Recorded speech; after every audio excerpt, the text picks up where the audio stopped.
Bonjour à tous. On m'entend bien, oui. Donc je suis Philippe Moulin, je dirige la société DriveQuant. Donc DriveQuant, on est fournisseur technologique pour les assureurs auto. On fait de la télématique et en particulier de la thématique. Donc nous, on est assez convaincus que la meilleure façon de faire de la télématique, c'est avec ça, c'est avec un smartphone. Donc télématique smartphone. Donc concernant les jeunes, donc la génération Z. Ouais, donc c'est les gens qui sont nés après 1996, donc moins de 26 ans. Donc 18-26 ans, c'est les jeunes conducteurs. On pense souvent que c'est un marché de niche en France et que c'est un petit marché, c'est pas important. Est-ce que vous savez quelle part de la population au niveau mondial ça représente la génération Z? C'est 30% de la population mondiale. Aujourd'hui, c'est le groupe adulte le plus important. Donc aujourd'hui, c'est déjà vos clients, c'est des gens qui sont en âge de conduire.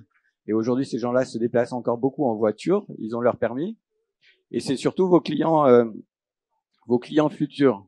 Et ces gens-là, évidemment, ils sont très connectés. Ils utilisent leur smartphone. Ils utilisent notamment leur smartphone au volant. Et c'est un problème parce que le smartphone augmente de façon importante le risque d'accident.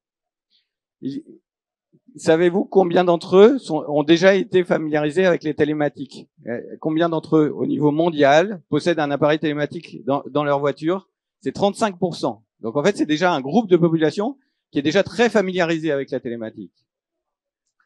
Donc nous, ce qu'on pense, c'est qu'il y a un problème, c'est que ces gens-là, ils ont beaucoup d'accidents, notamment parce qu'ils utilisent beaucoup leur téléphone au volant, mais ils sont familiarisés avec la télématique. Donc il y a une vraie opportunité d'utiliser notamment le smartphone, donc qui est l'objet du problème, pour appuyer un programme de prévention, les inciter à ne pas utiliser leur smartphone et améliorer finalement toute la relation qu'ils peuvent avoir avec leur assureur. Donc je vais vous montrer comment ça marche. Pardon.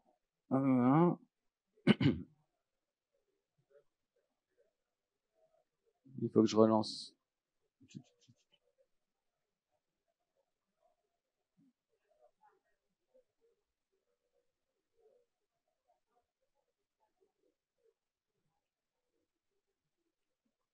Bon, c'est pas grave. On va passer directement à ça. Donc sur l'application mobile, on a des choses assez classiques. Donc on a un écran principal avec un score, donc un score de sécurité. On peut accéder à la liste de ses trajets et pour chaque trajet, on peut voir quel a été son comportement d'un point de vue sécurité, d'un point de vue éco-conduite, d'un point de vue usage du smartphone. Donc on arrive à mesurer si la personne a manipulé son téléphone. Donc on regarde l'intensité lumineuse de l'écran, s'il a passé un appel, s'il a reçu un appel, avec quel système audio? Est-ce que c'était le système du véhicule et dans ce cas-là c'est autorisé, ou est-ce que c'était directement par le téléphone et dans ce cas-là ça ne l'est pas.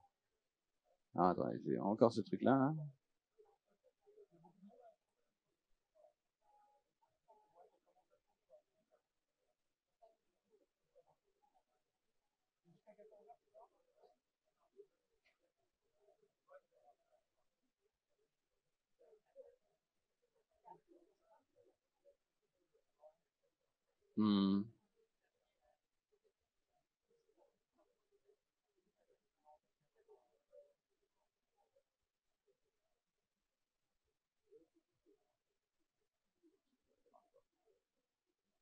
Voilà, ce que je voulais vous montrer, c'était ça.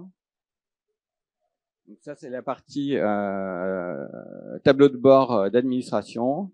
Donc ça, c'est typiquement ce que vous, en tant qu'assureur, donc nos clients, c'est ce dont ils disposent pour superviser un programme de prévention ou un programme télématique, voir le taux d'adhésion, voir le nombre d'utilisateurs, essayer de comprendre les performances des conducteurs, donc de façon moyenne. On peut aussi rentrer dans un niveau individuel.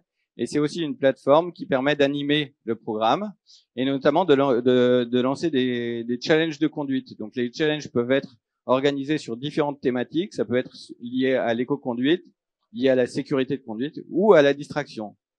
Et à la fin d'un challenge de conduite, on va accéder aux performances, aux résultats. Donc typiquement, on peut regarder celui-là qui ciblait vraiment la distraction au volant, donc l'usage du smartphone. Donc à la fin du challenge, on a des statistiques globales sur le nombre d'inscrits, sur le nombre d'utilisateurs qui ont été classés, et typiquement, on regarde ce genre de métriques, donc le nombre de déverrouillages du téléphone par 100 km, et on compare entre ce qui se passe avant le challenge et pendant le challenge, il y a une différence de 38%. Donc, en fait, sur ces thématiques-là, qui sont très claires, qui parlent à l'utilisateur, on arrive à avoir des impacts très très forts pendant un challenge de conduite, quand les incitations sont suffisamment fortes. Ici, on a le nombre d'appels interdits, donc qui passent directement par le smartphone. Avant le challenge, pendant le challenge, il y a eu une réduction de 40%. Donc vraiment, c'est des programmes de prévention. Ça, c'est des résultats qui ont été mesurés. Hein. C'est un programme réel. Il y a des résultats qui sont vraiment significatifs. Et si on regarde, alors typiquement ces graphes-là, si on regarde ceux qui étaient pas bons avant le challenge, donc qui avaient vraiment des scores élevés, voilà ce qui se passe entre avant le challenge, pendant le challenge, après le challenge. Donc pendant le challenge, il y a toujours une réduction très forte sur la métrique qu'on regarde. Après le challenge, il peut y avoir un petit rebond. Ça peut revenir un peu sur une condition. En général, on est en dessous de la condition initiale, mais il y a un petit rebond. Et par contre, si vous avez un programme, donc je reviens sur mes slides, un programme répété d'efforts cohérents, que vous organisez plusieurs challenges sur la durée, voilà ce qui se passe. Donc, sur chaque challenge, on voit qu'il y a une amélioration pendant le challenge et un petit rebond après le challenge. Mais si vous comparez ce qui se passe, la différence entre avant le premier challenge et après le dernier, vous avez une amélioration de l'ordre de 30%. Donc ça, la métrique, c'est le pourcentage de trajets avec des appels.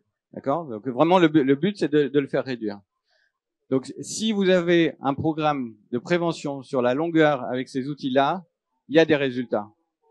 Donc si on revient sur voilà les causes du problème, les jeunes conducteurs qui utilisent leur smartphone au volant, vous avez un moyen d'agir. Et aujourd'hui, c'est vraiment ça qui nous anime au quotidien chez DrivePoint, quoi. C'est pour ça qu'on travaille. C'est pour ce genre de choses. Et après, donc j'avais une slide où c'était pour illustrer en fait le type de relation client qui s'établit quand on lance ce genre de projet. Et donc c'est un dialogue. Alors je vais pas tout lire. L'idée c'est vraiment de montrer. Donc c'est quelqu'un qui vient de télécharger l'app pour participer à un challenge. Et ce que je voulais montrer, c'est juste insister sur les gens qui participent à ces challenges-là. Ils sont engagés. En fait, typiquement c'est quelqu'un qui a envie de gagner et qui a envie de comprendre en fait ce qui est pas bien, ce qui est bien, ce qu'il a le droit de faire, pas le droit de faire. Et donc il y a un dialogue qui s'engage et c'est vraiment un dialogue de prévention qui est positif et ça permet de mettre en place une relation positive entre un assuré qui cherche vraiment à s'améliorer et un assureur. Et typiquement cette personne-là, donc ce dialogue-là, c'était il y a à peu près 6 mois. Cette personne-là, elle est toujours, elle participe toujours au programme. Et elle a des très bons scores. Voilà, donc c'est vraiment ce qu'on essaye de mettre en place. Donc un mécanisme de collecte de données, de connexion à l'assuré basé sur le smartphone. Donc c'est facile à déployer, facile à mettre en place. Ça ne nécessite pas l'envoi d'un hardware ou des connexions à des objets télématiques compliqués. Le smartphone, c'est simple à déployer, c'est simple à maintenir, à faire évoluer. C'est efficace d'un point de vue prévention. Ça permet de mettre en place une relation très intéressante entre l'assuré et l'assureur. En cas de pépin, donc s'il y a un accident, on détecte les accidents et on peut engager un parcours d'assistance ou de gestion de sinistre. Et pour nous, et c'est pour ça qu'on se bat, c'est vraiment l'évolution d'un assureur connecté, quoi. Donc un programme connecté. Aujourd'hui, donc on sait très bien que lancer un programme connecté, c'est pas simple. Si vous travaillez avec nous, toute la partie technologie, vous n'avez pas à vous en faire, on s'en occupe. Donc ça, c'est réglé. On a aujourd'hui, on manage pour l'instant à peu près 25 programmes qui sont actifs, beaucoup à l'étranger. Donc, on travaille en Afrique du Sud, au Danemark, en Suède, au Brésil, à Dubaï, et puis en Europe, pas mal. On a acquis de l'expérience sur des projets avec des marchés vraiment très différents, avec des objectifs assez différents. Et voilà, donc toute la partie technologique, on s'en occupe. Et le reste, il faut vraiment le faire en partenariat. Donc voilà, j'ai fini ma présentation. Si vous avez des questions, je suis dispo pour répondre maintenant ou sur le stand.